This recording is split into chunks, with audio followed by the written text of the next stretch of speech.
absoluta.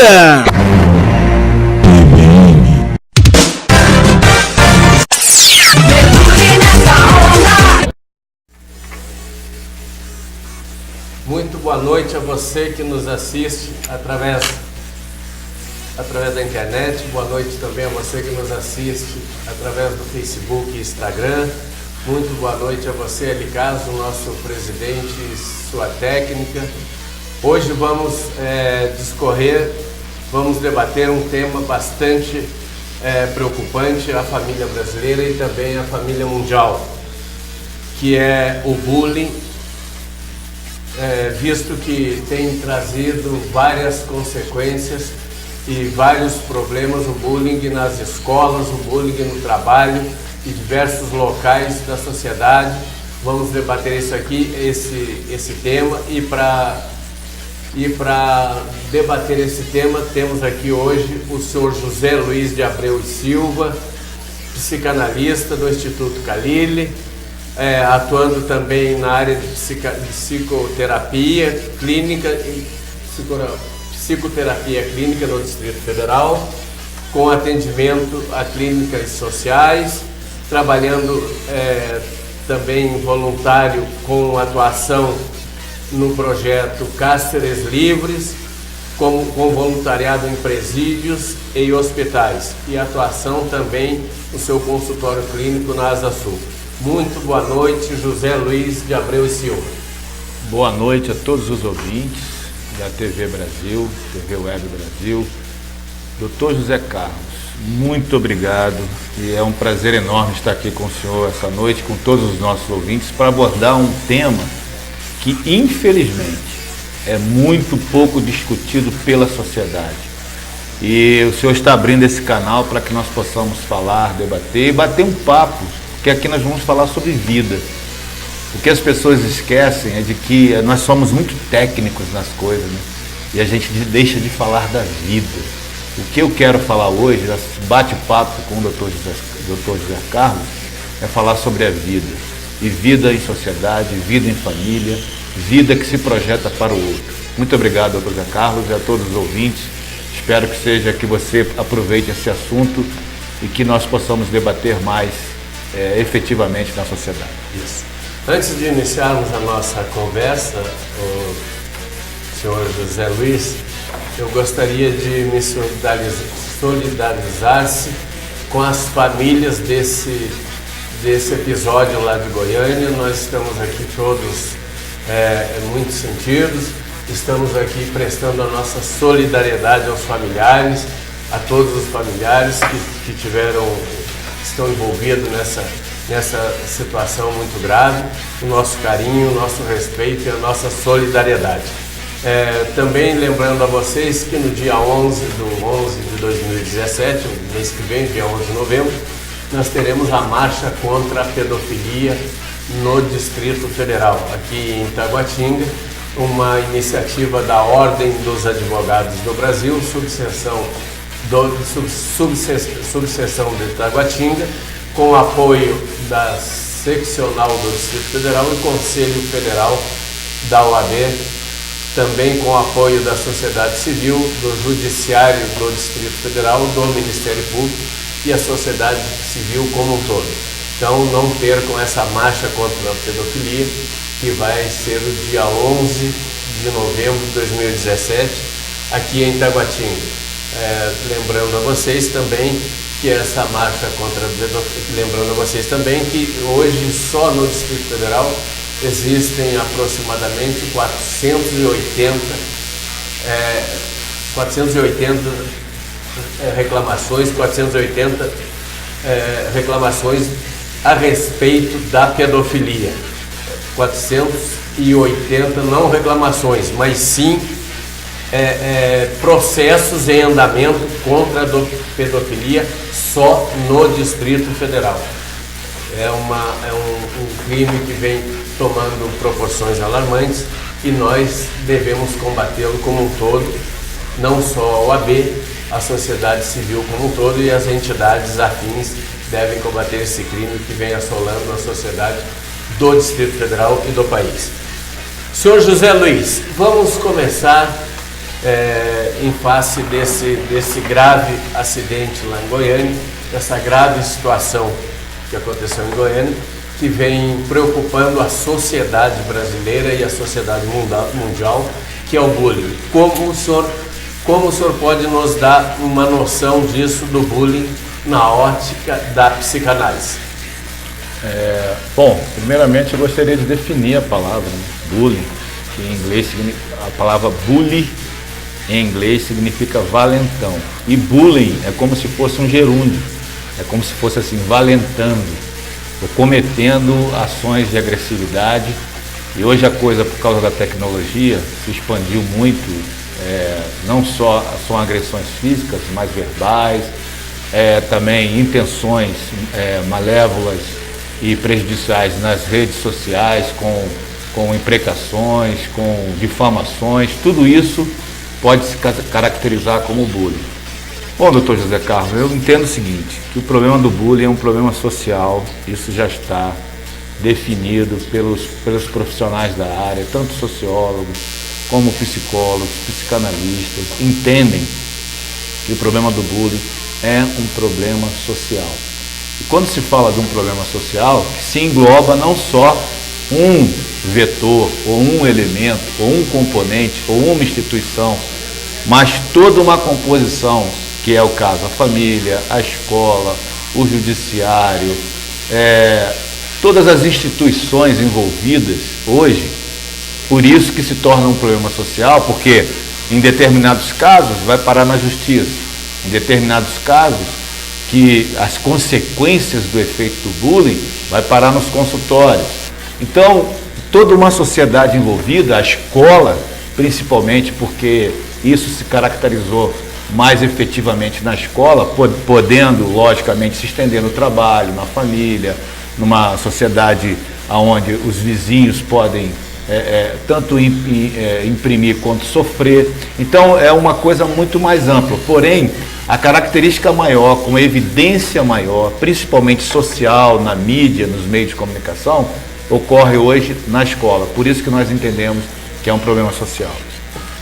Muito bem, Zezé. E a educação nos dias atuais dessa juventude, o que está faltando, senhor José Luiz, para que os filhos estão deserdados da família, o que é que está havendo da sociedade com o advento das redes sociais? O senhor poderia nos dar uma orientação a respeito disso? O que vem acontecendo, doutor José Luiz? Infelizmente, se a gente for analisar a origem do problema, infelizmente é um problema familiar, que tem a sua origem, todo o seu nascedor. O bullying, na verdade, é um sintoma social. O que a gente precisa entender... Seria uma doença. A gente não trabalha com essas categorias, né, de doença. Na ótica Inclusive a psicanálise ela tem por dogma não diagnosticar nada. A gente não diagnostica, a gente só trata as causas do problema. Então a gente procura entender os processos envolvidos, que eu acho que é isso que está faltando. É isso que está faltando na sociedade: discutir, refletir, pensar, estudar, analisar as causas do problema. Então, quando a gente, por exemplo, no caso que houve em Goiânia, a gente só destaca o fato dos envolvidos. O menino agressor, né, que disparou os tiros, que na verdade ele que estava, segundo o relato dele, é ele que vinha sofrendo esse bullying. Nós temos o outro lado, que são os meninos que desencadearam esse processo de agressão física, verbal. No caso lá era muito mais verbal, né? Porque era um grupo de amigos que vinham desconsiderando, menosprezando, humilhando, colocando em situação de humilhação aquela pessoa que acabou desfechando o desfecho foi terrível, no caso de morte de 2, e tem uma menina que está em estado grave no hospital.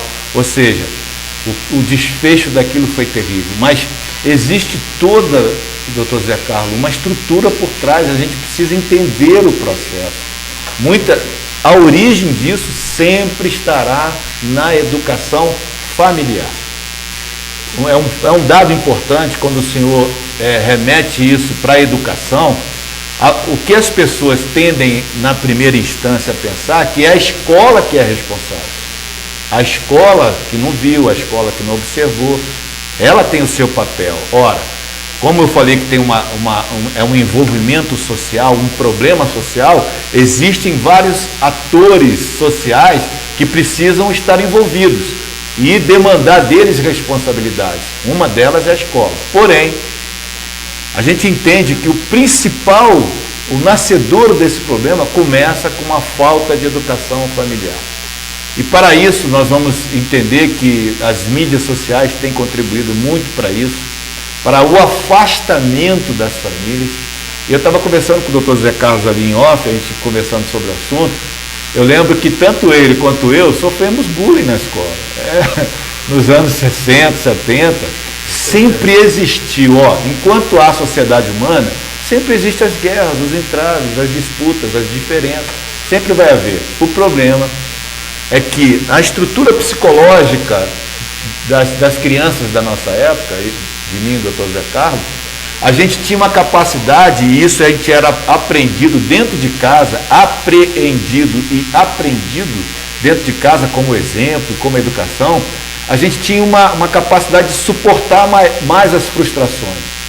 Essa juventude de hoje, por conta de uma geração que foi mimada, que foi dado tudo que eles queriam, os pais satisfazendo todos os desejos, todos os elementos de freio, quando eu falo de freio, de limitações para as funções que existem dentro de qualquer ser humano, é o pai e a mãe que são os limites dessa criança, é o pai e a mãe que são os referenciais para que essa criança aprenda a viver em sociedade.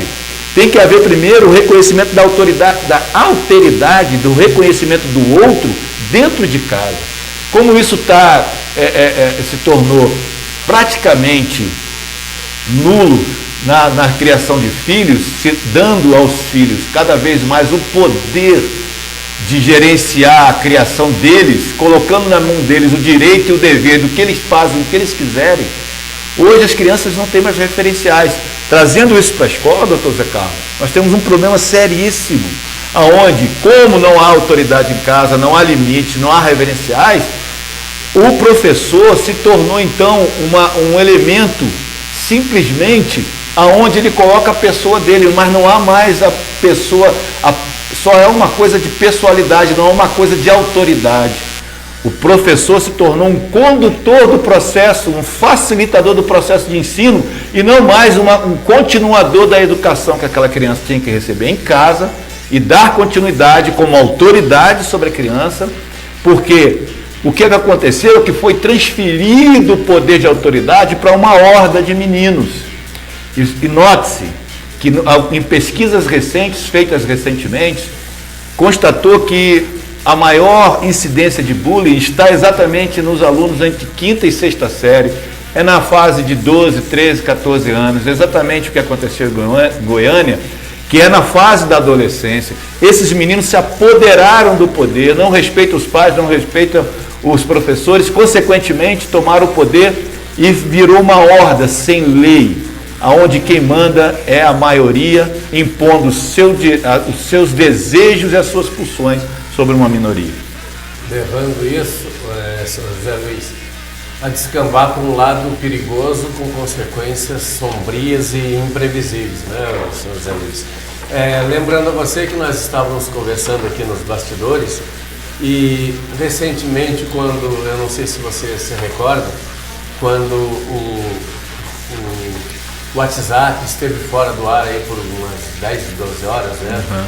E que o pessoal depois mandaram umas mensagens aí que foi de muito interesse e que o filho finalmente encontrou a mãe dentro de casa. Para o senhor ter uma ideia, eu conheço pessoas que o filho pede a janta para a mãe dentro de casa, no seu quarto, para a mãe levar no seu quarto via WhatsApp. Então, isso que você está falando é muito importante e perdeu-se a referência da família em relação aos filhos, né?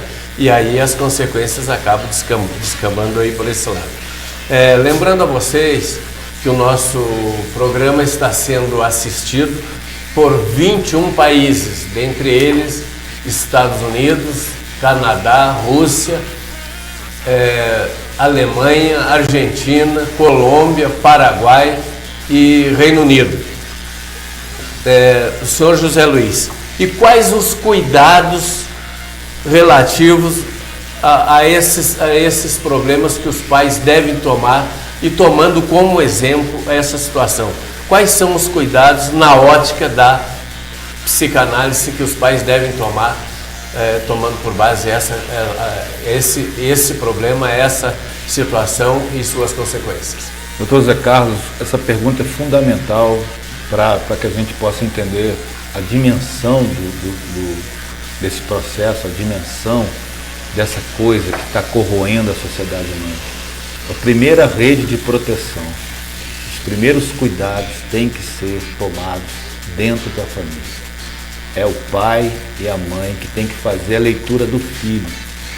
Mas é com tristeza, doutor, que a gente vê a constatação de que há um afastamento cada vez mais gradual, intensivo, entre os pais e os filhos, aonde os pais, por conta de cuidar dos seus próprios interesses, dos seus próprios desejos, dos seus próprios sonhos e realizações, estão terceirizando a educação dos filhos. Cada vez mais, isso vem num crescente, desde a década de 70, isso vem num crescente, onde gerações após geração, os pais não têm interesse, geram filhos, mas não têm comprometimento, não têm compromisso, não tem envolvimento, não tem afeto, não tem afetividade. E todas essas coisas que eu elenquei aqui são fatores exatamente de risco que vão desencadear numa adolescência problemática. Então notem, a primeira rede de proteção é familiar. É o pai que tem que ver o isolamento do filho. Se o filho era uma criança que falava, falante, que se relacionava com os primos, com os tios, com os avós, de repente essa criança fica acuada, ela já não quer comer mais, ela já não se manifesta mais.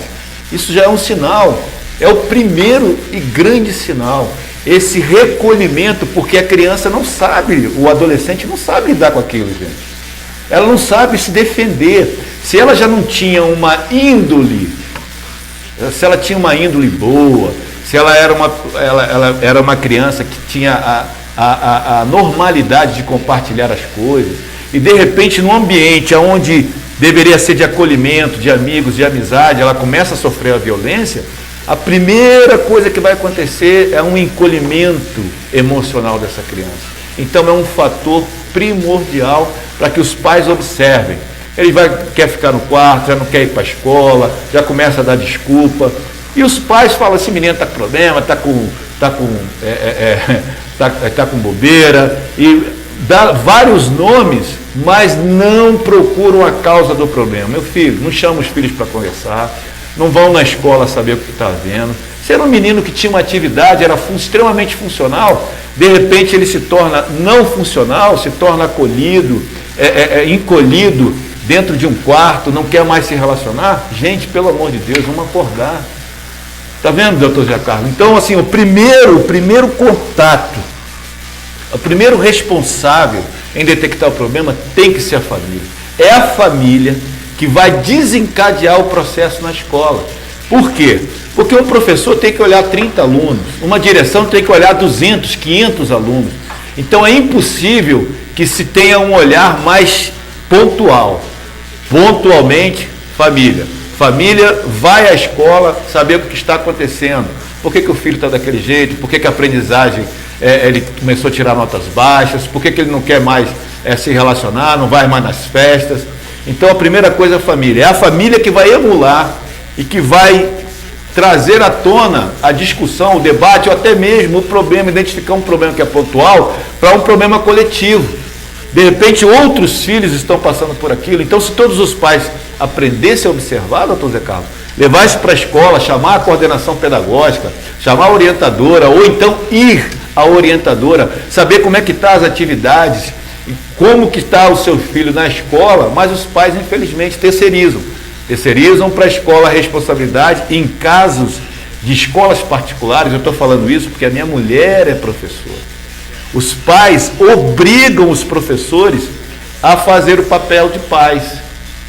E porque eles estão pagando, e as escolas em Brasília são caríssimas, eles entendem que os professores são responsáveis pelos seus filhos. Psicologicamente, emotivamente, educacionalmente, transfere para os professores, outros pais transferem para a igreja, outros pais deixam à mercê, e essas crianças, esses adolescentes, vão procurar o quê? A internet. Em jogos, se tornam viciadas em jogos, fazem parte de comunidades extremamente suspeitas, viabilizando, gente, uma coisa terrível que aconteceu no Caribe, aonde eu estava conversando com o Dr. José Carlos, um lugar paradisíaco daquele, onde os adolescentes, não, ao meu ver, pelo menos, não deveriam ter problemas, né, por um lugar tão belo, um dos lugares mais belos do mundo, todo mundo vai para lá fazer turismo, mas o que está acontecendo, um fenômeno lá, é que muitas dos adolescentes estão sendo cooptados pelo Estado Islâmico. Por quê? São crianças jogadas a seu próprio destino, são adolescentes entregues ao seu próprio destino, ao seu bel prazer, à sua própria vontade, e como falta de referencial e de significado, elas acabam encontrando significado no ISIS. Imagina uma cooptação do outro lado do mundo, mas por causa das mídias sociais, por causa dessa abertura, desse vácuo de afeto, de amor, de carinho, de acolhimento e de dar significado para a vida do filho, ele vai buscar nas redes sociais, encontra aí comunidades terríveis, pedofilia, aliciamento de menores, violência de todos os tipos, transferindo novamente a responsabilidade. Por quê? O pai não quer ter trabalho, a mãe não quer ter trabalho. O filho ficar no computador é um alívio.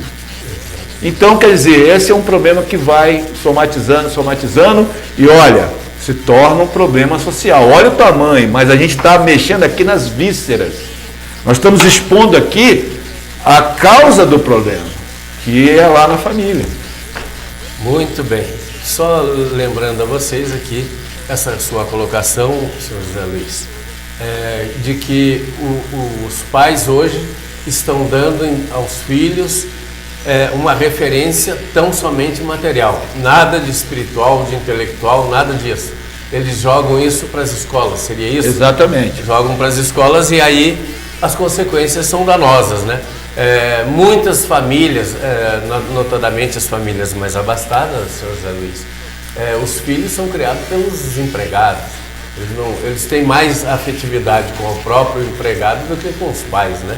E os pais não dão a devida referência, e aí as consequências serão essas que o senhor está nos mostrando aí, esse negócio aí essa situação dos países lá você falou aqui da América do Sul, né? Do Caribe, onde é uma área paradisíaca, é um continente paradisíaco, e os caras optam ali por falta de referência para irem se alistar no Estado Islâmico. Seria isso? Exatamente. Doutor Zé Carlos, é uma tristeza ver isso.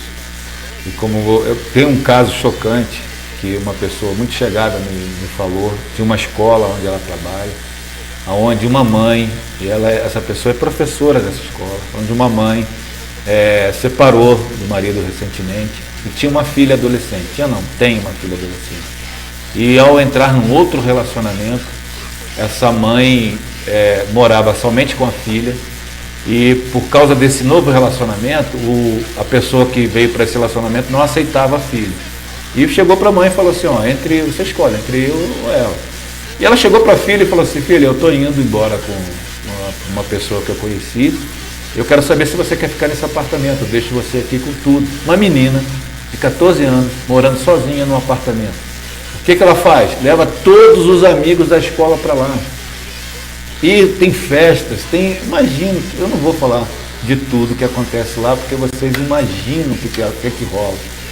Aquele negócio da baleia azul, aquele movimento que teve, de uma onda de suicídio, gente, existem mentores e mentores e mentores de mentes de crianças nessa internet, nas redes sociais.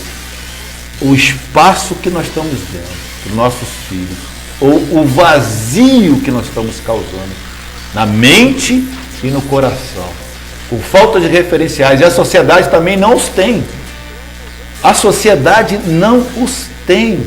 Porque se nós dependêssemos de buscar na sociedade, nós estamos vivendo uma sociedade líquida, amigo, onde os valores familiares estão ruindo nas nossas barbas. Literalmente eu tenho barba, quase 68 anos, quase 60 anos de idade, suficientemente vivendo para saber que a nossa geração, essa sociedade está perdida. Não são só os filhos que estão enlouquecendo, os pais estão enlouquecendo, com as demandas cada vez maiores, e por achar que aquilo que eu dou de valor para o meu filho é uma coisa material, uma boa escola, um bom celular, uma boa vida social, uma boa viagem, todas essas coisas não preenche o vazio, o buraco existencial dentro dessas crianças. E aí adoecem os pais porque entram no egoísmo, no egocentrismo, e pior desses dois, que é o terceiro, que é o narcisismo, mulheres cada vez mais abandonando seus filhos ao bel prazer, preocupando com o seu corpo apenas, indo para a academia. Nós temos aí mulheres cada vez mais com idades mais avançadas, abandonando seus filhos, seus netos a seu bel prazer, para poder se preocuparem só com o seu corpo, só com aquilo que aparenta ser. Olha, nós estamos vivendo um caos da sociedade humana. A gente precisa acordar. Vou falar uma coisa aqui, doutor Zé Carlos. A culpa é do Estado, sim. O primeiro culpado aí, que eu falei aqui, que não tem jeito de abrir mão de a gente colocar um peso sobre isso, é a família. Depois é a escola, porque perdeu também o seu braço de autoridade e não de autoritarismo. É bom destacar essa diferença. Não é uma coisa de autoritarismo, de impor, não, mas é uma coisa de referência, de estabelecer limites. A escola perdeu essa continuidade da família, e o Estado, pelo amor de Deus, o Estado comete dois grandes erros. Um é tentar trazer para o jurídico todos os problemas das relações humanas, estabelecendo leis entre nós, doutor Zé Carlos. Ora, as escolas estão preocupadas. Sabe o que as escolas estão fazendo? Grupos de escola estão contratando um seguro. Tem uma seguradora no Brasil que segura as escolas, principalmente particulares, contra o bullying. Olha só que absurdo. Um grupo de escola contratando, porque elas precisam se defender dos processos judiciais. O Estado, que é o pai maior, deveria ser, ele vem como interventor, ele vem como não propositor, mas ele vem como um impositor, achando que essas relações humanas vão se resolver através de leis. Pelo amor de Deus, nós precisamos criar uma rede de proteção para essas crianças, chamar os pais para conversas, debates nas escolas, debates na mídia, debate nas redes sociais. Por isso que eu estou falando, doutor Zé Carlos, essa oportunidade que o senhor está dando para esse debate é sine qua non, ela é imprescindível, porque não se fala, só se fala do problema. E outra, eu não sei se vocês observaram um fenômeno na mídia, só se falaram até agora das duas crianças, do que atirou e do menino que desencadeou o bullying. Não se fala da responsabilidade dos pais, não se fala da responsabilidade da escola e não se fala da responsabilidade do Estado. E eu quero dizer responsabilidade do Estado, contratando nos seus quadros oficiais psicólogos, psicanalistas. Nós precisamos prevenir, ter profissionais que entendem a dinâmica das relações humanas e fazer uma prevenção e não uma atuação. E cumpre-se aqui um ditado que está na boca de todo mundo: melhor prevenir do que remediar. Sempre será melhor prevenir. A Brasília é uma cidade que tem menos incidência de incêndio no Brasil. Por quê? Porque foi uma cidade planejada. O Corpo de Bombeiro aqui trabalha não com a atuação nos incêndios, mas ela trabalha com a prevenção dos incêndios. Então você não vê muito incêndio em Brasília, porque o Corpo de Bombeiro sempre trabalhou com prevenção. Então, doutor Zé Carlos, a minha proposta aqui é de que crie uma rede de proteção, de acolhimento, de ouvir o clamor não só das crianças, mas dos pais, dos professores. Nós estamos vendo disseminado em todas as escolas alunos agredindo professores fisicamente. Pelo amor de Deus, doutor Zé Carlos, se não houver uma consciência do Estado, se não houver uma consciência da família, se não houver uma consciência da escola, buscando aprender como aconteceu na Noruega, como aconteceu na Suécia, onde eles fizeram campanhas a nível nacional e conseguiram reverter o problema, a gente precisa disso aqui no Brasil. Muito bem, nós vamos agora ao intervalo e daqui a pouco nós voltamos com outras informações, outros esclarecimentos. Antes, informando a vocês que o dia 11 de novembro de 2017 será aqui em Taguatinga a Marcha contra a Pedofilia, uma organização da subseção da Ordem dos Advogados do Brasil de Taguatinga, em convênio com a seccional do Distrito Federal e o Conselho Federal da OAB, em parceria também com o Ministério da Justiça, com o Ministério Público e também com o Judiciário do Distrito Federal e toda a sociedade civil. Hoje existem 480 registros de ocorrência contra a pedofilia só no Distrito Federal. Então, convocamos a todos para a marcha contra a pedofilia no dia 11 de novembro de 2017. Daqui a pouco nós voltamos com outras informações. Lembrando ainda que este programa já está sendo assistido por 26 países, dentre eles Japão, Coreia, Dinamarca, Estados Unidos, Canadá, Argentina, Colômbia, França e Reino Unido. Muitos clientes fazem compras pela qualidade, alguns pelo atendimento e outros pelos preços baixos. Supermercado Tatico agradece a todos pela preferência. Supermercado Tatico, quadra 106, Avenida Comercial, Recanto das Emas, Distrito Federal. Ficou com água na boca? Que Carnes, preço baixo todo dia. O melhor açougue da região. Venha conferir nossos preços e nossa qualidade. Quadra 101, Avenida Recanto das Emas. Telefone 3333-5535. Que Carnes. Restaurante Comida Mineira. Aqui trabalha minha família para servir a sua. Fornecemos marmitex com a melhor comida da cidade. Quadra 203, Recanto das Emas. Telefone 3434-8688. Restaurante Comida Mineira. Peixaria de Deus, peixe vivo de qualidade. Olhou, gostou, pagou, tratou, levou. No local peixe frito e acompanhado de porções e cerveja gelada. Peixe vivo, quadra 405, conjunto 20, casa 6, Recanto das Emas, Distrito Federal. Telefone 8401-6169, Nalva Oliveira. Babado Chique, modas e acessórios. Roupas para todos os estilos. Babado Chique. Quadra 102, lote 6, loja 2, Recanto das Emas, Distrito Federal. Telefone 3434-6118. Ferragens Vieira, 9 anos de bons serviços. Material elétrico, hidráulico e ferramentas em geral. O melhor preço do mercado. Confira. Ferragens Vieira, quadra 201, lote 4, loja 1, Recanto das Emas, Distrito Federal. Telefone 3434-6181. Olá pessoal, sou o Veridiano da loja Enxovais de Utilidades Santo Antônio. Estou aqui para apresentar a minha loja na quadra 405, conjunto 11, lote 11. As nossas promoções de móveis, artigo de armarinho e todo tipo de utilidades domésticas para o lar. Olá, eu me chamo Arizan, estou aqui representando a loja Enxovais e Utilidades Santo Antônio. Quero fazer um convite a vocês, venha conhecer nossa loja, aproveitar nossas promoções, conhecer nossos produtos. Ficamos localizados na quadra 405, conjunto 11, Avenida Potiguar, do Recanto das Emas.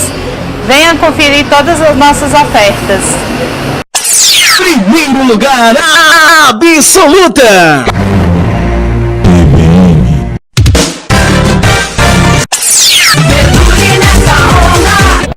Muitos clientes fazem compras pela qualidade, alguns pelo atendimento e outros pelos preços baixos. Supermercado Tatico agradece a todos pela preferência.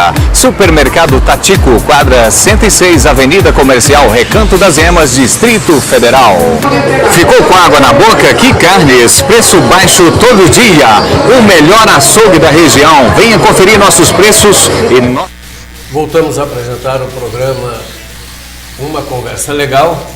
Hoje aqui com a presença do senhor José Luiz de Abreu e Silva, psicanalista, nos dando uma ideia de como podemos tratar a pedofilia e suas consequências.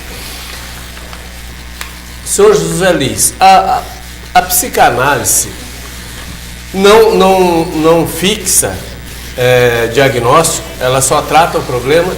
E quais são os desdobramentos do problema que a psicanálise trata nesses casos? É uma boa pergunta também, doutor Zé Carlos. Realmente, porque a tendência das pessoas, quando a gente conversa ou que a gente vai emitir algum parecer ou falar alguma coisa, ou até mesmo no tratamento clínico, as pessoas pensam que nós podemos atuar na área de diagnóstico. Não, a psicanálise não trabalha com diagnóstico. Então, é responsabilidade da esfera psiquiátrica desenvolver ou emitir o parecer de um diagnóstico, se é psicopatia, se é neurose, se é esquizofrenia. Quem trabalha com essas categorias é a psiquiatria. Inclusive, é ela que trata com a parte medicamentosa, entrando com aquilo que ela julga por dados logicamente clínicos, né, e laboratoriais, de alguma coisa que está faltando especificamente no indivíduo. Então isso tudo é um processo de investigação e tal, e aí o psiquiatra chega e dá o diagnóstico. Tanto a psicologia quanto a psicanálise, no caso da psicologia, ela trabalha com a parte cognitiva, com aquilo que é consciente, comportamental, aquilo que representa as ações do indivíduo. Então, a psicologia estuda o indivíduo no seu meio social, familiar, cultural, uma série de fatores, mas dando ênfase ao comportamento humano. Através do comportamento se faz uma análise e a psicologia trabalha então com aquilo que nós chamamos de consciente. A psicologia. A psicanálise trabalha com uma coisa chamada inconsciente. Nós acreditamos que existem coisas por trás do consciente, das ações humanas, que desencadeiam até mesmo contra a sua própria vontade. Eu acho que você já deve ter se perguntado alguma vez na vida: eu não queria ser assim, por que eu tenho esse tipo de atitude? É exatamente essa pergunta que nós não nos arrogamos de tentar responder, mas junto com o analisando, que a gente chama analista, é aquela pessoa que faz análise do problema. E o analisando é aquele que está submetido ao processo. O paciente. É o paciente. Então, o paciente, ele junto com o analista, os dois vão encontrar um caminho que está por trás daquela ação, que nós chamamos, geralmente, o que desencadeia um processo, que é o trauma. O trauma não, oh meu Deus. Ai, não é possível. A demanda que tem um nome, né? Só estou tentando lembrar. Mas aquilo que a pessoa traz como o sintoma, pronto, é uma coisa tão simples. Mas o que a pessoa traz como sintoma, que apresenta no comportamento, pode desencadear no corpo, com manifestações clínicas e físicas, e pode apresentar sintomas no psiquismo. Então, a gente procura trabalhar não só com o sintoma, mas aquilo que está por trás, entendendo que foi um processo para se chegar até aqui. E esses processos que deveriam existir, que é a criação saudável, uma boa mãe, aquilo que Bion chama de o peito bom, entendeu? De uma mãe acolhedora. Peito bom não é só quem deu de mamar para o seu filho, mas aquela que acolheu, que trouxe afeto, que trouxe carinho, sabe? Que trouxe não só afeto, mas afetividade, ensinando os processos da vida. Exatamente, nós entendemos que a ausência dessas coisas, da presença do pai, da presença da mãe, desses dessas instituições ou desses modelos de referenciais que devem existir para que um psiquismo se torne saudável. Então nós entendemos que um sintoma, atrás de um sintoma tem toda uma constituição inconsciente que se desencadeou pela ausência de alguns fatores preponderantes no desenvolvimento de um ser humano. É isso. Muito bem, Zezinho, José Luiz. Então essa metamorfose por que passa a família hoje, com consequências na sociedade como um todo, escola, família, Estado, como é que ela pode ser transformada, como é que ela pode ser atendida? Tem que haver uma junção da sociedade, uma junção do Estado, uma junção da escola e da família para que se resolva essa metamorfose, esses problemas dessa natureza, José Luiz? Doutor Zé Carlos, vou pegar um gancho aí do que o senhor, ao anunciar as credenciais, que eu não me importo com isso, com essas coisas de credenciais, mas na minha atuação, tanto clínica como no voluntariado, o senhor citou, por exemplo, que eu sou voluntário de um projeto aqui em Brasília que nós denominamos Cárceres Livres, aonde nós procuramos dar assistência jurídica, emocional, social, psicológica para os presidiários, né, e seus familiares. Por que a gente faz isso? E não é só nos presídios, mas nos hospitais também. Mas a grande pergunta é, por que você se preocupa com o presidiário? Ora, pelo amor de Deus, gente, nós sabemos que o Estado falha no seu processo de ressocialização do detento. Por completo. Por completo, o senhor é advogado criminal, o senhor sabe disso do que eu estou falando, aonde ele só atua como repressão no processo. Não tem uma prevenção. Nós desencadeamos um projeto, que é o Cárceres Livres, aonde nós vamos fazer exatamente aquela rede de proteção, doutor Zé Carlos. Nós vamos ao encontro do detento, procurando as suas necessidades. Olha, nós damos apoio jurídico, espiritual em alguns casos, nós damos apoio psicológico e social. Agora, esse apoio psicológico, por incrível que pareça, o Estado não permite.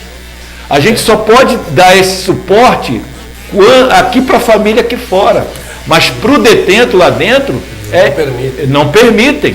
E eu gostaria de pegar um gancho aqui, senhor José Luiz, e o Estado, ao tomar essa iniciativa, tomar esses procedimentos, ele está fazendo que o cara saia dali especialista em crime, ele sai ali doutorado em crime, ele não tem nada para fazer, o Estado não dá a devida atenção, o Estado reprime quem quer dar, ele dificulta uma organização dessa natureza que o senhor representa, que o senhor faz parte, que atua como voluntariado, o Estado reprime e aí o cara sai diplomado no crime ali.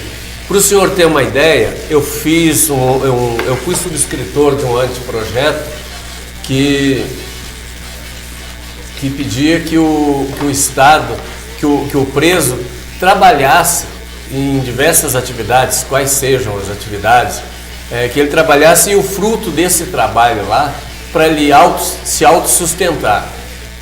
E depois disso, se sobrasse algum recurso, para que esse recurso fosse enviado para a família que ficou desamparada, o senhor José Luiz, e também para a família, notadamente nos casos de crimes em que foi ceifado a vida do outro, do desafeto, que também fosse levado esse recurso.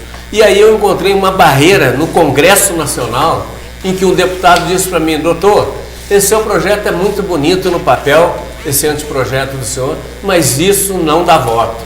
Então você fica, infelizmente, desatento. Eu estou colocando isso aí antes do senhor concluir, só para o senhor ter uma ideia. E o preso hoje, que fica ali 24 horas sem o que fazer, ele fica matutando, ele fica ali pensando no que vai fazer e, infelizmente, ele sai ali diplomado, doutorado no crime e haja visto as reincidências que o senhor sabe, que sai dali e se não tiver um auxílio da família, porque a sociedade não o apoia, ninguém vai dar um emprego para um ex-detento, é muito difícil, e aí as consequências são o cometimento de outros crimes e às vezes muito mais grave do crime que ele cometeu anteriormente. Por favor, desculpa aí a interrupção. Não, doutor Zé Carlos, a sua participação foi importantíssima. Agora, olha só como é que a gente não consegue entender os processos sociais. Um preso, um detento desse, que foi abandonado pela família, às vezes violentado, e eu não estou aqui, gente, ó. Entrando no mérito. Não, porque as pessoas podem pensar, e não só pensar, mas elas falam, esse cara está falando aí que é porque todo bandido foi rejeitado pela família, teve problema familiar, tem gente que não opta por isso. É verdade, tem gente que não opta, independente das condições sociais, das condições ambientais em que ela viveu, ela consegue sobressair, porém outros não conseguem. E aí essa pessoa, por falta de referenciais, olha gente, nós estamos com um índice de violência aqui em Brasília, não só em Brasília não, em Curitiba, Rio de Janeiro, cada vez a idade aquela discussão que teve recentemente, de diminuir a idade penal, não é isso? Isso, a maioridade penal. Maioridade penal, para 15, de 18 para 16, se botar, aí começou a entrar no mundo do crime, meninos de 13, 14 anos. Se botar 14, vai entrar no crime meninos de 12, 10 anos. Então, quanto mais diminuir a responsabilidade criminal, mais nós vamos jogar. Por quê? São filhos abandonados, gente. São filhos abandonados. E eles... Freud já falava isso num livro chamado O Mal-Estar da Civilização. Ele já falava que a violência é um mecanismo de defesa das pessoas que já foram violentadas e elas passam a violentar a sociedade como uma vingança, uma repressão daquilo que elas foram reprimidas e feridas no seu ser. Então elas devolvem para nós. E aí a pergunta, mas aquilo foi problema familiar, mas a família é um ente social. A família é um ente social. Imagine esse detento lá, que já foi abandonado pela família, é abandonado pelo sistema prisional, é violado nos seus direitos, aí todo mundo fala, os direitos humanos só vêm para defender bandido. Pelo amor de Deus, gente. Os direitos humanos veio trazer a consciência de que o ser humano tem alguns direitos inalienáveis, que se uma vez feridos e machucados, eles se tornarão como se fossem animais. Eles procurarão de qualquer jeito tomar esse direito para si.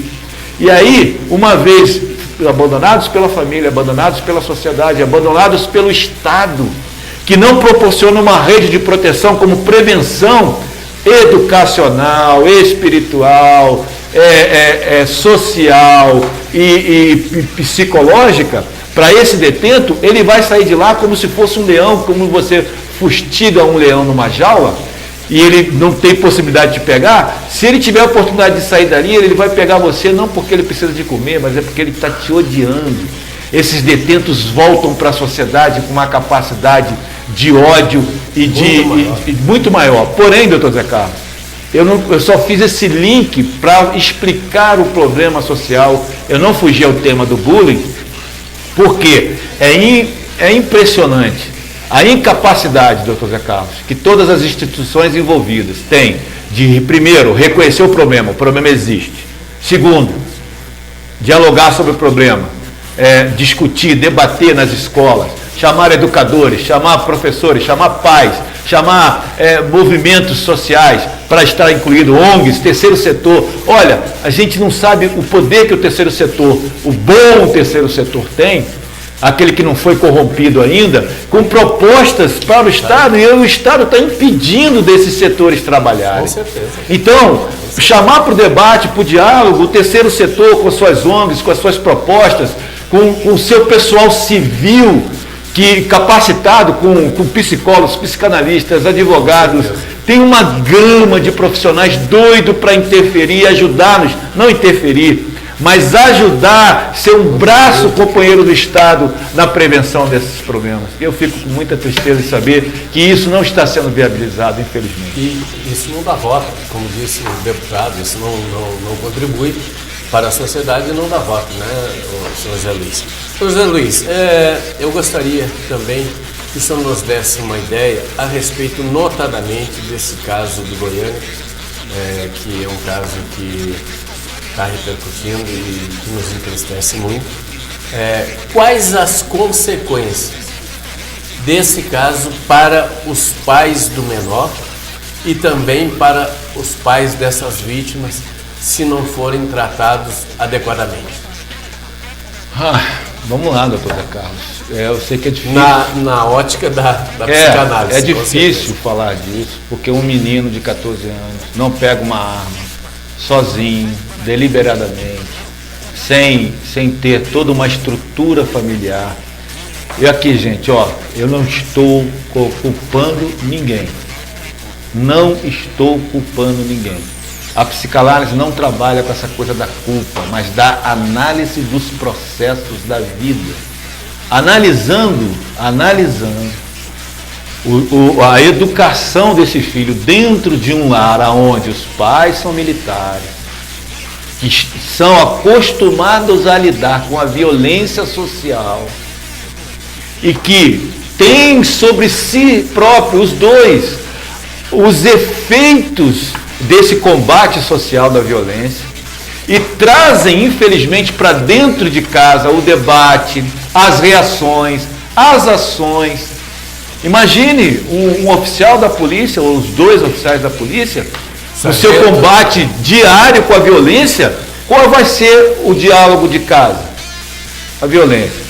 Quais serão as ações que o filho começa a ver o pai, como está dito nos jornais, de que o menino falava, meu pai vai resolver isso, se vocês não pararem, ele vai vir aqui matar.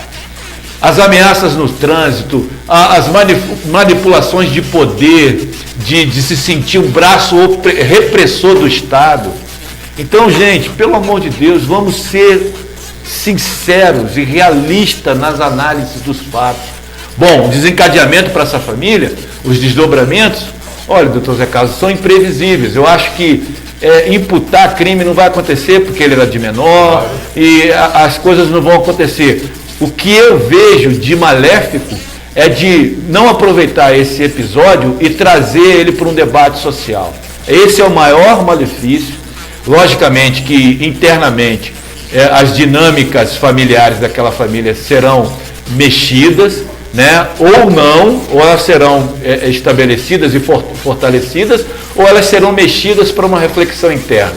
A escola, vendo o que aconteceu, sabendo que falhou em algum momento por não identificar um problema, com seus orientadores pedagógicos, com seus orientadores, seus professores, a sua direção, não conseguir debater internamente ou identificar processos educacionais equivocados, logicamente que a instituição não vai falar isso, pois nós erramos sobre isso. Então, talvez isso reforce ainda, tenda a reforçar na sociedade que as instituições se protejam cada vez mais, com medo de ações jurídicas, de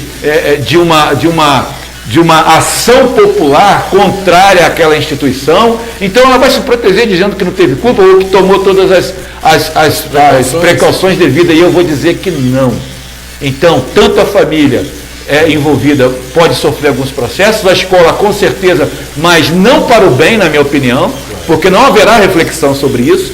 Se acontecer, porque tomara que eu queime minha língua, tomara que essa escola ela desencadeie não só ali em Goiânia, mas no Brasil todo uma reflexão e na identificação do problema, de um enfrentamento desse problema nas escolas, e que o Estado aprenda a chamar toda a sociedade civil mobilizada para que, e tem gente querendo e que pode, competente, para ajudar o Estado a conduzir esses problemas. Muito bem. Aqui tem mais uma colocação, já estamos chegando ao final do nosso programa, mas tem mais uma colocação que gostaria que o senhor nos desse uma síntese. Temos uma solução para isso a curto, médio e longo prazo? Bom, é questão de longo prazo. A curto prazo seria, de imediato, diálogo. Chamar todos os elementos sociais possíveis para uma mesa de debate, não só de debate crítico, lógico, tem que haver a crítica construtiva, mas de um debate de conscientização e identificação do problema. A longo prazo, mudar as políticas públicas, o Estado ser mais aberto à participação do terceiro setor, ou implementando nas escolas, estabelecendo redes de proteção com psicólogos, psicanalistas, educadores cada vez mais capacitados, professores que façam cursos de habilitação para a identificação dos problemas, uma rede de proteção e, logicamente, uma coisa que, infelizmente, doutor Zé Carlos, que é a célula máter, essa daí, que é o nascedor de todo esse problema, ela está com câncer. A família brasileira está na UTI. E eu temo que, embora a gente possa atuar nas outras esferas, eu temo que uma falta de conscientização familiar, uma falta de conversão dos pais a seus filhos, com a capacidade e a vontade não só de gerar e colocar pessoas humanas no mundo, mas a capacidade e o desejo de cuidar delas, de ser referencial para elas, de se projetar para elas. Essa seria a maior e grande reforma. Isso deve levar muito tempo, porque depende de cada elemento, de cada família, de cada casal. Então, meu apelo e meu desejo e meu anseio é para que todos esses elementos, família, escola, Estado, o terceiro setor, todos envolvidos, possamos minimizar as atuações, porque eu sei que nós não vamos conseguir erradicar, porque nós estamos lidando com seres humanos. Seres humanos são imprevisíveis, seres humanos são relativos, seres humanos não tem como a gente medir, e não são somente leis impostas. O trabalho é um trabalho de conscientização na família, na escola e no Estado. Só acrescentaria ali, se você me permite, quando você disse que a família está na UTI, né? A sociedade está na UTI, e a família, as escolas estão na UTI, com falência múltipla de seus gestores. Sim. Com certeza absoluta.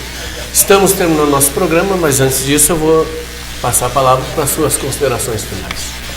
Doutor Zé Carlos, foi uma noite abençoada. Eu só tenho a agradecer, e eu falei aqui até na hora do nosso intervalo, que pena que um programa desse, não porque eu falei, eu falo para vocês, eu sou muito pequeno, mas eu tenho uma consciência e eu tenho uma proposta, e eu creio naquilo que eu estou falando. E que pena que esse programa não está numa coisa a nível nacional, com debates cada vez maiores, trazendo a mídia oficial para dentro dos debates, não com tendências de nenhum tipo, somente discutindo o que está acontecendo, reconhecendo o fenômeno e podendo atuar com medidas reais e possíveis dentro desse mal que está cometendo a nossa sociedade. Eu deixo as minhas congratulações para a família lá, de minhas condolências para as famílias que perderam seus entes queridos, a família que está com a menina na UTI, dos feridos, e principalmente o pai do menino que desencadeou todo esse processo. Eu sei que ele está sofrendo, e eu sei que nesse momento não cabe só julgamentos, a gente não está julgando ninguém aqui, a gente só está analisando os processos para a gente poder entender as famílias que perderam seus entes queridos, as famílias de reverter e de serem ajudados nesse processo. Meu abraço a todos, beijo no coração, que a paz esteja com vocês. Muito obrigado. Eu gostaria, se você tiver interesse, pode deixar aí o seu endereço da sua clínica, seus telefones, suas redes sociais, para que alguém que estiver interessado numa psicanálise ou a procura de um psicanalista, que o procure, e fique à vontade para você colocar seus meios de comunicações aqui através da nossa TVN Brasil. Bom, eu atendo no consultório na Asa Sul, ele é na 905, 705 Sul, Centro Empresarial Asa Sul, sala 210. Atendo numa clínica social aqui na Ceilândia, onde eu atendo voluntariamente, e é numa ONG chamada Cidadania e Justiça, fica ao lado do Conselho Tutelar, lá na Ceilândia Norte. Então eu atendo ali numa clínica social de graça, gratuitamente. No meu consultório eu atendo particularmente e faço parte do projeto Cárceres Livres, onde nós estamos procurando fazer propostas e ajudar a sociedade para que ela se torne uma sociedade mais justa, mais equânime, mais equilibrada. E é isso. O meu telefone é 995857383. Vou repetir, 985757383. Um grande abraço a todos. Eu agradeço imensamente a sua participação, José Luiz, e o convido para outras oportunidades, para novos esclarecimentos a respeito de um tema tão importante e de outros temas relativos aí dentro da sua área da psicanálise, que você vem aqui brindar a gente com esses esclarecimentos que tanto faz necessário aí a nossa sociedade. Muito obrigado, uma boa noite e até a próxima segunda-feira, se Deus quiser, e com certeza Deus quer. Muito boa noite.